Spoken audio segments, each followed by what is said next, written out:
3 aprile 1077 nasce il Patriarcato di Aquileia dal punto di vista politico, riconosciuto dall'imperatore Enrico IV. In effetti, dal punto di vista istituzionale e religioso era già sorto,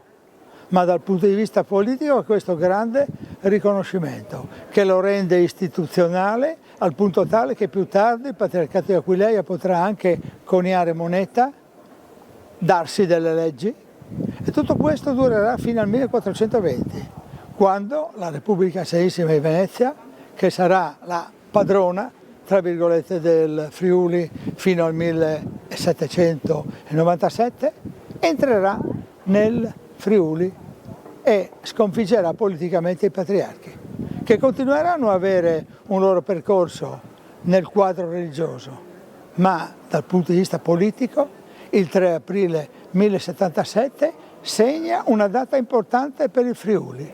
la nascita appunto del patriarcato. Ecco perché queste bandiere qui alle mie spalle, che sono le bandiere con l'aquila che indicano che lo Stato aquileiese ha una sua identità, una sua Costituzione, potremmo dire oggi in termini moderni,